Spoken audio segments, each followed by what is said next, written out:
Hello friends Odisha ग्राम पंचायत तरफ किसी पोस्ट आसी आसतु जाना कौन कौन पोस्ट आसी एवं किभली अप्लाई करेंगे यार अप्लाई डेट केबे एवं लास्ट डेट केबे फुल प्रोसेस कौन कौन पोस्ट सब अच्छी फुल डिटेल्स एजुकेशन क्वालिफिकेशन कौन मागिची एज लिमिट फुल डिटेल्स ये वीडियो माध्यम आलोचना करवा।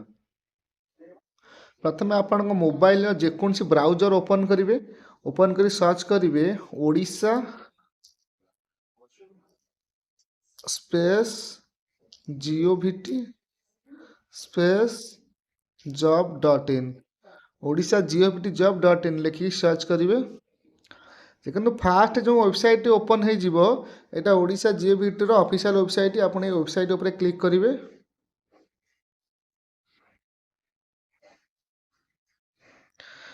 देखो ऑफिशियल साइट ओपन होगा तौक स्क्रॉल करेंगे। देखो लिखी 10th pass job 12 pass job Odisha government job same तले देखो लिखी पंचायत लेवल जॉब आप पंचायत लेवल जॉब उपर क्लिक करेंगे। बर्तमान तार साइट ओपन होगा। देखो फास्ट जो नोटिफिकेशन टी शो कर पंचायत लेवल जॉब पर क्लिक कलापर फास्ट गोटे नोटिफिकेशन आसो ओडिशा ग्राम panchayat requirement 2025 apply online various post आपड़ से लिंक उपर क्लिक करेंगे।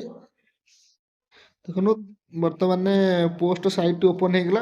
देखो कौन पोस्ट आसी कही ओडिशा ग्राम पंचायत पोस्ट आसी सालारी रहा देखो पर मंथ रहा 33,000 तक स्क्रॉल करेंगे।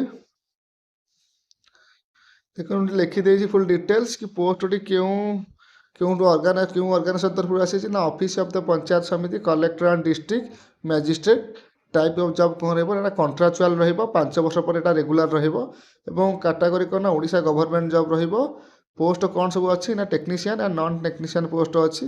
एप्लिकेशन मोड देखो ये गोटे जिन रखी एप्लिकेशन मोड एप्लिकेशन मोड माने आप ईमेल रे अप्लाई करेंगे ऑफलाइन अप्लाई करेंगे कि ऑफलाइन माने स्पीड पोस्ट कि रजिस्टर पोस्ट मुझे आपको लास्ट को बतईदेवी कि पोस्ट आप अप्लाई करेंगे और ईमेल आईडी बतईदेवी कौ ईमेल आईडी आप केमी फॉर्म फिलअप कर सेंड करेंगे कि जब आप ऑफलाइन माध्यम अप्लाई करना चाहते स्पीड पोस्ट हो कि रजिस्टर पोस्ट मध्यम क्यों आड्रेस पठे फुल डिटेल्स हमें आलोचना भी करवा। देखो क्यों मैंने अप्लाई करें ना केवल ओडिशा पिला ही अप्लाई करेंगे जदि आप चाकरी पाँच पोस्टिंग ताले क्योंठे हम ना आप ओडिशा ही पोस्टिंग हे तो लास्ट डेट इंपोर्टाट जिन देखो लास्ट डेट के 22 जनवरी आप 22 जनवरी पूर्व ये पोस्ट रे अप्लाई करेंगे पड़े क्यों मैंने अप्लाई करेंगे बोथ मेल और फीमेल उभय मेल और फीमेल मान पोस्ट आसी। देखो एजुकेशन क्वालिफिकेशन कौन मागिची ना सब अलग अलग पोस्ट अच्छी अलग अलग पोस्ट पे सब डिफरेंट एजुकेशन क्वालिफिकेशन मांगी। फास्ट देखिए चाइल्ड वेलफेयर ऑफिसर आसी पोस्ट ताप क्वालिफिकेशन कौन मांगी ना कैंडिडेट शुड कंप्लीट डिग्री जदि आप +3 करेंगे ताहले आप पोस्ट रे अप्लाई करेंगे।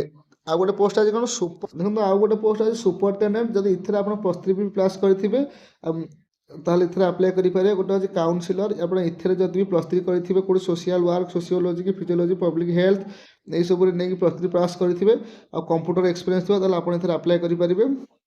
एजुकेटर हाउस मदर भी अच्छी हाउस मदर पर देखो कौन क्वालिफिकेशन मांगे candidate should complete graduation science in science जदि आप साइंस पढ़ी थे ताहले BA माने BSc करेंगे आर्ट्स हो ताहले आप हाउस मदर अप्लाई करेंगे।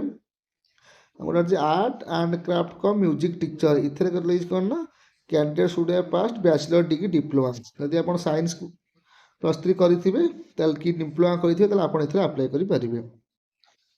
से देखो जोग टीचर मांगी कौन ना +2 करेंगे जदि आप मिनिमम +2 पास करेंगे अप्लाई करेंगे। देखिए पारामेडिकल स्टाफ सेमती मांगी आप फार्मासी करेंगे अप्लाई करेंगे। अकाउंटेंट पोस्ट अच्छी हाउस कीपर पोस्ट अच्छी आप इधर अच्छी अष्टम पास देखो हाउस कीपर कौन मांगी ना जब आप अष्टम कि 10वीं पास करेंगे हाउस कीपर पे अप्लाई करेंगे।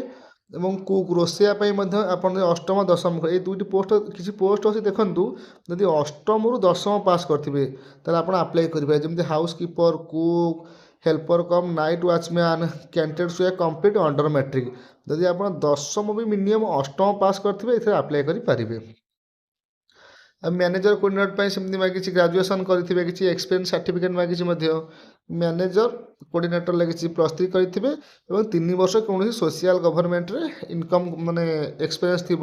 ସେମିତି ସୋସିଆଲ ୱାର୍କର ଦେଖିବେ। ନର୍ସ ଭ୍ୟାକେନ୍ସି ଅଛି, ବିଏସ୍ସି କରିଥିବେ। ଯଦି ବିଏସ୍ସି କରିଥିବେ ତାହେଲେ ନର୍ସିଂ ପାଇଁ ଆପଣ ଆପ୍ଲାଏ କରିପାରିବେ, ନର୍ସ ପାଇଁ। ଡକ୍ଟର ପାଇଁ ମଧ୍ୟ ଭ୍ୟାକେନ୍ସି ଅଛି, ପାର୍ଟ ଟାଇମ୍ କ୍ୟାଣ୍ଡିଡେଟ୍ସ ହୁଏ complete pediatrician with minimum 5 year experience. ଯଦି ଆପଣଙ୍କର କିଛି ଏକ୍ସପିରିଏନ୍ସ ଥିବ ଡକ୍ଟର, ତାହେଲେ ଏଥିରେ ବି ଆପ୍ଲାଏ କରିପାରିବେ। ତେବେ ସେମିତି ଦେଖିବେ ବିଭିନ୍ନ ପ୍ରକାର ପୋଷ୍ଟ ଅଛି, ଯେମିତି ଚୌକିଦାର ଅଛି। ଚୌକିଦାର ପାଇଁ କ'ଣ ମାଗିଛି ନା ଦେଖନ୍ତୁ, ମିନିମମ୍ ଅଷ୍ଟମ ପାସ୍ କରିଥିଲେ ଆପଣ ଚୌକିଦାର ପାଇଁ ଆପ୍ଲାଏ କରିପାରିବେ।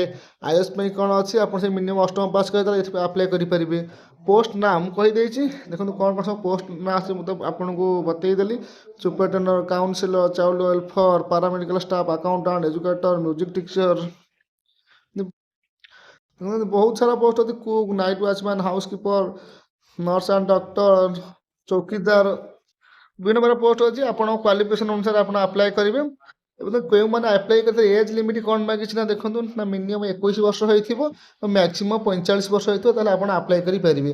ଏଜ୍ ରିଲାକ୍ସେସନ୍ ତ ଆପଣମାନେ ଜାଣିଥିବେ, ଯେମିତି ଓବିସି ପିଲାଙ୍କ ପାଇଁ 3 ବର୍ଷ ଅଛି, SC ST ପିଲାଙ୍କ ପାଇଁ 5 ବର୍ଷ, ଏକ୍ସ ସର୍ଭିସ୍ ପିଲାଙ୍କ ପାଇଁ 5 ବର୍ଷ, PW ପିଲାଙ୍କ ପାଇଁ 15 ବର୍ଷ।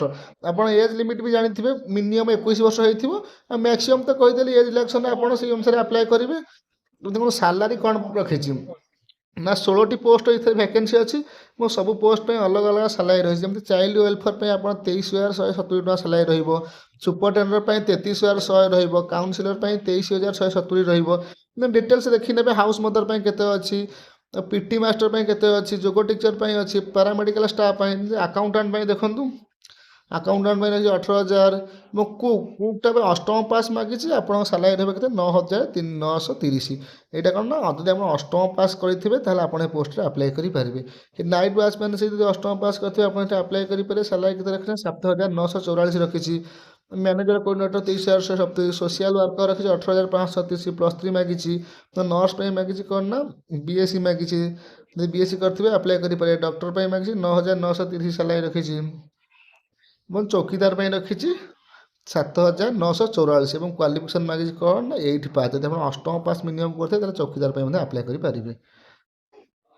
ଏବେ ଦେଖନ୍ତୁ ସିଲେକ୍ସନ୍ ପ୍ରୋସେସ୍ କେମିତି ରଖିଛି ନା, ଏଥିରେ କୌଣସି ଏକ୍ଜାମ୍ ହେବ ନାହିଁ, କେବଳ ମାର୍କ ବେସିକ୍ରେ ସିଲେକ୍ସନ୍ ହେବ। ଆପଣ ଯେଉଁ ପୋଷ୍ଟ ପାଇଁ ଆପ୍ଲାଏ କରୁଛନ୍ତି, ଯଦି ଅଲଗା ପିଲା ମଧ୍ୟ ପକାଇଥିବେ, ଯଦି ଆପଣଙ୍କ ମାର୍କ ସବୁଠୁ ଅଧିକା ଥିବ ତାହେଲେ ଆପଣ ସେଥିରେ ସିଲେକ୍ସନ୍ ହେବେ।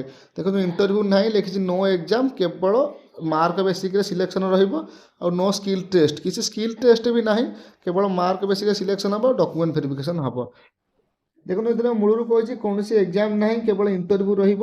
ଲେଖିଦେଇଛି no exam, no skills test, କେବଳ ଗୋଟେ ଇଣ୍ଟରଭ୍ୟୁ ରହିବ। ସେ ଇଣ୍ଟରଭ୍ୟୁରେ କିଛି ଆପଣ କୋଶ୍ଚିନ୍ ପଚାରିବେ।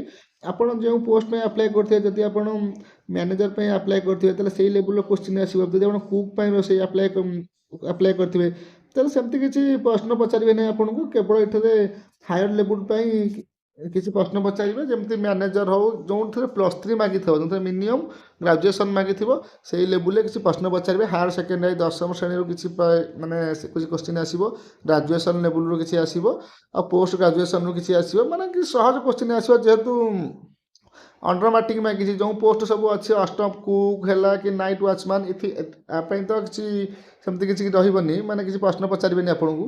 କେବଳ ଯେଉଁଟା +3 ମାଗିଛି ସେଇ ତାରି ପାଇଁ କିଛି ପ୍ରଶ୍ନ ଆପଣ ପଚାରିବେ। ଆଉ ୱାର୍କ ଏକ୍ସପିରିଏନ୍ସ ଯଦି କିଛି ଥିବ ତାରି ବିଷୟରେ କିଛି ପଚାରିବେ। ଆଉ ଇଣ୍ଟରଭ୍ୟୁ ରହିବ। ମୋ ଆପ୍ଲିକେସନ୍ ଫିସ୍ ଦେଖନ୍ତୁ କ'ଣ କ'ଣ ରହିଛି।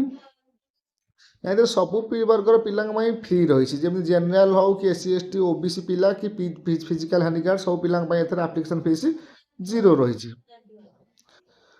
ଏବଂ କ'ଣ କ'ଣ ଇମ୍ପୋର୍ଟାଣ୍ଟ ଡକୁମେଣ୍ଟ ମୂଳରୁ କହିଛି, ଏଥିରେ କୌଣସି ଏକ୍ଜାମ୍ ହେବ ନାହିଁ, ନା ନୋ ସ୍କିଲ୍ ଟେଷ୍ଟ, କିଛି ସ୍କିଲ୍ ଟେଷ୍ଟ ବି ନାହିଁ, କେବଳ ଡକୁମେଣ୍ଟ ଭେରିଫିକେସନ୍ ହେବ। ଡକୁମେଣ୍ଟ କ'ଣ କ'ଣ ମାଗିଛି ନା, ଯେଉଁ ପୋଷ୍ଟ ପାଇଁ 10ମ ମାଗିଥିବ ତାର 10ମ ସାର୍ଟିଫିକେଟ୍ ଦେବେ, ଯେଉଁଟା +2 ମାଗିଥିବ +2 ସାର୍ଟିଫିକେଟ୍ ଦେବେ, ଆଉ କାଷ୍ଟ ସାର୍ଟିଫିକେଟ୍ ଆପଣ ଦେବେ, ରେସିଡେଣ୍ଟ ସାର୍ଟିଫିକେଟ୍ ଦେବେ, ଆଧାର କାର୍ଡ଼ ଦେବେ।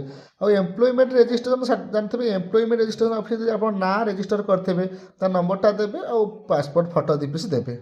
ଡକୁମେଣ୍ଟ ମାଗିଛି, ଡକୁମେଣ୍ଟଟା ସମସ୍ତଙ୍କ ପାଖରେ ଥିବ, ଦେବେ।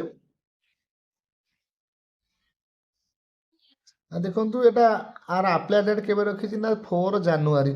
ଅଲରେଡ଼ି ଜାନୁଆରୀ 4 ତାରିଖରୁ ଆପ୍ଲାଏ ଷ୍ଟାର୍ଟ ହୋଇଗଲାଣି ଏବଂ ଲାଷ୍ଟ ଡେଟ୍ ରଖିଛି 22 ଜାନୁଆରୀ। 22 ଜାନୁଆରୀ ମୁଁ ଫାଷ୍ଟରୁ କହିଛି କି 22 January last date important date. 22 ତାରିଖ ପୂର୍ବରୁ ଆପଣ ଏ ପୋଷ୍ଟରେ ଆପ୍ଲାଏ କରି ନେବେ। ଏବେ ଆମେ ଦେଖିବା କିଭଳି ଆପ୍ଲାଏ କରିବେ। ନା ତଳକୁ ସ୍କ୍ରୋଲ୍ ଦେଖନ୍ତୁ, ଲେଖିଦେଇଛି କି ଓଡ଼ିଶା ଗ୍ରାମ panchayat requirement 2025 how to apply. ଆପଣ ଏ 10ଟା ନୋଟ୍ ଠିକ୍ସେ ପଢ଼ି ନେବେ। ମୁଁ ଆପଣଙ୍କୁ ବତେଇଦେବି କିଭଳି ଆପ୍ଲାଏ କରିବେ। ତଥାପି ଆପଣ ଯେଉଁ ଅଛି 11ଟି ନୋଟ୍ ଭଲସେ ପଢ଼ି ନେବେ। 11ଟି ନୋଟ୍ ଅଛି ଆପଣ ପଢ଼ି ନେବେ। ଦେଖନ୍ତୁ ତଳେ ଦୁଇଟି ଲିଙ୍କ୍ ଅଛି, ଯେଉଁ ଇମ୍ପୋର୍ଟାଣ୍ଟ ଲିଙ୍କ୍ ଲେଖିଛି। ଗୋଟେ ଲେଖିଛି ନୋଟିଫିକେସନ୍ PDF ଲିଙ୍କ୍, ଗୋଟେ ମୋର୍ ଜବ୍ ଲିଙ୍କ୍ସ। ଯେଉଁ ନୋଟିଫିକେସନ୍ PDF ଲିଙ୍କ୍ ଅଛି, ଏଇଥିରେ କିଛି ଫର୍ମ ଅଛି। ମୁଁ ଫାଷ୍ଟରୁ କହିଛି କି ରେଜିଷ୍ଟର ପୋଷ୍ଟ କିମ୍ବା ସ୍ପିଡ୍ ପୋଷ୍ଟ ମାଧ୍ୟମରେ ଆପ୍ଲାଏ କରିପାରିବେ, ନଚେତ୍ ମେଲ୍ ଆଇଡ଼ି ମେନସନ୍ କରିଦେବି, ସେ ମେଲ୍ ଆଇଡ଼ିରେ ଆପଣ ଆପ୍ଲାଏ କରିପାରିବେ। ଦେଖନ୍ତୁ ଏ ଯେଉଁ ଲେଖିଛି ନୋଟିଫିକେସନ୍ PDF ଲିଙ୍କ୍, ଆପଣ ଯେଉଁ କ୍ଲିକ୍ ହିଅର୍ ଲେଖିଛି, ଆପଣ ତା ଉପରେ କ୍ଲିକ୍ କରିବେ। ଯେଉଁ ଫାଷ୍ଟ କ୍ଲିକ୍ ହିଅର୍ କ୍ଲିକ୍ କରିବେ।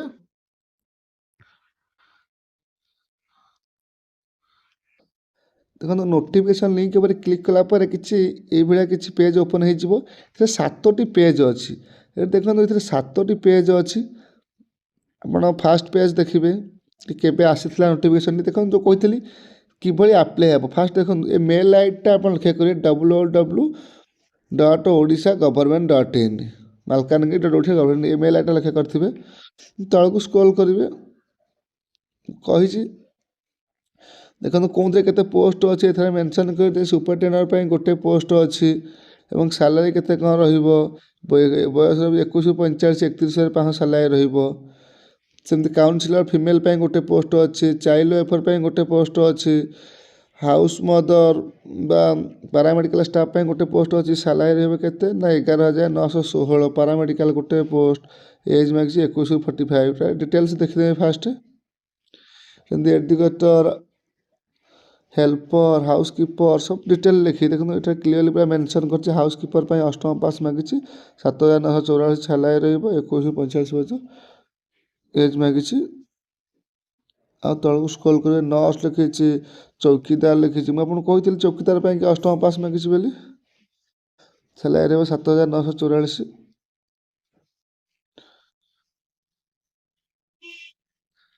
ଲେଖିଦେଇ ଯେଉଁ କହୁଥିଲି କି ଯଦି କ୍ୱାଲିଫିକେସନ୍ ଅନୁସାରେ ଯେଉଁଟା +3 ପାଇଁ ଥିବ, କ'ଣ କ'ଣ ଆସିବ, କେମିତି କୋଶ୍ଚିନ୍ ପାଟର୍ନ କହିଦେଇଛି। ତଳକୁ ସ୍କ୍ରୋଲ୍ କରିବେ। ଦେଖନ୍ତୁ ଗୋଟେ ଆପ୍ଲିକେସନ୍ ଫର୍ମ ଲେଖିଛି, 6 ନମ୍ବର ପେଜ୍ ଆଉ 7 ନମ୍ବର ପେଜ୍ ଇମ୍ପୋର୍ଟାଣ୍ଟ। 6, 7 ନମ୍ବର ଯେଉଁ ଗୋଟେ ଆପ୍ଲିକେସନ୍ ଫର୍ମ ଅଛି, ଆପଣ ପ୍ରିଣ୍ଟ ଆଉଟ୍ ଫାଷ୍ଟ କାଢ଼ି ନେବେ। 6 ନମ୍ବର ପେଜ୍ ଆଉ 7 ନମ୍ବର ପେଜ୍ ଦେଖନ୍ତୁ ଦେଖାଇ ଦେଉଛି। 6 ନମ୍ବର ଆଉ 7 ନମ୍ବର ପେଜ୍କୁ ପ୍ରିଣ୍ଟ ଆଉଟ୍ କାଢ଼ି ନେବେ। ଦେଖନ୍ତୁ 6 ନମ୍ବର ପେଜ୍ ଆଉ ଏଇଟା 7 ନମ୍ବର ପେଜ୍। ଆପଣ ଦୁଇ ପେଜ୍କୁ ଫାଷ୍ଟ ପ୍ରିଣ୍ଟ ଆଉଟ୍ କାଢ଼ି ନେବେ। କାଢ଼ି ସାରିଲା ପରେ ଯେଉଁ ଡିଟେଲ୍ସ ଲେଖିଛି ଫିଲ୍ଅପ୍ କରିବାକୁ ଫାଷ୍ଟ ଫିଲ୍ଅପ୍ କରିବେ। ଯେମିତି ବତେଇ ଦେଉଛି, ଏଠାରେ ଲେଖିବେ ଆର୍ଟ ପକାଇବେ, ପୋଷ୍ଟ ପକାଇବେ, ଡିଷ୍ଟ୍ରିକ୍ଟ ପକାଇବେ, ପରମାନେଣ୍ଟ ଆଡ୍ରେସ୍ ପକାଇବେ। ଆଉ ସବୁ କ'ଣ ଲେଖିବେ ଦେଖନ୍ତୁ, ଆପ୍ଲିକେସନ୍ ନେମ୍ ସବୁ ବ୍ଲକ୍ ଲେଟର୍ରେ ଲେଖିବେ। ମଦର୍ସ ନେମ୍, ଫାଦର୍ସ ନେମ୍ ପକାଇବେ। ଆଉ କ୍ୱାଲିଫିକେସନ୍ ଏଠାରେ ପକାଇବେ। ଯେଉଁଥିରେ 10th ମାଗିଥିବ, ଯେଉଁଥିରେ +2 ମାଗିଥିବ, କେଉଁଥିରେ ଗ୍ରାଜୁଏସନ୍ ମାଗିଥିବ, କେଉଁ ଇୟର୍ରେ ପାସ୍ କରିଛନ୍ତି, କେତେ ମାର୍କ ପରସେଣ୍ଟେଜ୍ ରଖିଛନ୍ତି, ଫୁଲ୍ ମାର୍କ କେତେ ଥିଲା, କେଉଁ କଲେଜ ନା, ସବୁ ଡିଟେଲ୍ସ ସେଥିରେ ମେନସନ୍ କରିବେ। ଏଠି ସେମିତି କେଉଁ ଅର୍ଗାନାଇଜେସନ୍ ପାସ୍ କରିଛନ୍ତି ସବୁ ମେନସନ୍ କରିସାରିଲା ପରେ ଏଇଟା ପ୍ରିଣ୍ଟ ଆଉଟ୍ କରିବେ। ଦେଖନ୍ତୁ ଉପରେ ଗୋଟେ ଆଡ୍ରେସ୍ ଦେଇଛି, ମୁଁ ଆପଣଙ୍କୁ ଦେଖାଇ ଦେଉଛି। ଦେଖନ୍ତୁ ଏଇଠାରେ ଗୋଟେ ଆଡ୍ରେସ୍ ଦେଇଛି, ହାର୍ଡ଼ କପି। ଦେଖନ୍ତୁ ଏଇଠି ଆପଣ ସ୍ପିଡ୍ ପୋଷ୍ଟ କିମ୍ବା ରେଜିଷ୍ଟର ପୋଷ୍ଟ କୋରିଅର୍ କରିବେ ଏଇ ଆଡ୍ରେସ୍ରେ। ଦେଖନ୍ତୁ ଓରାଟା ହାଇଟେକ୍ କଲୋନୀ, ମାଲକାନଗିରି ପିନ୍କୋଡ଼୍। ଦେଖନ୍ତୁ ଏଇ ଯେଉଁ ଆଡ୍ରେସ୍ଟା ଦେଇଛି, ଏଇ ଆଡ୍ରେସ୍ଟା ଫାଷ୍ଟ ନୋଟ୍ କରି ନେବେ। ଫିଲ୍ଅପ୍ କରିସାରିଲା ପରେ ଏଇ ଆଡ୍ରେସ୍ରେ ସ୍ପିଡ୍ ପୋଷ୍ଟ କିମ୍ବା ରେଜିଷ୍ଟର ପୋଷ୍ଟ ମାଧ୍ୟମରେ ଆପଣ ପଠାଇ ପାରିବେ। ଯଦି କିଏ ମେଲ୍ ଆଇଡ଼ି ଦ୍ୱାରା ମଧ୍ୟ ପଠାଇବାକୁ ଚାହୁଁଛନ୍ତି, ୟାକୁ ଫାଷ୍ଟ ସ୍କାନ୍ କରିନେବେ, ଗୋଟେ PDF ଫାଇଲ୍ ବନେଇ ନେବେ। ବନେଇ ସାରିଲା ପରେ ଦେଖନ୍ତୁ ଉପରେ ଗୋଟେ ମେଲ୍ ଆଇଡ଼ି ଦେଇଛି, ମୁଁ ଆପଣଙ୍କୁ ଦେଖାଇ ଦେଉଛି। ଆପଣ ଏଇ ମେଲ୍ ଆଇଡ଼ିରେ ସେଣ୍ଡ କରିବେ। ଦେଖନ୍ତୁ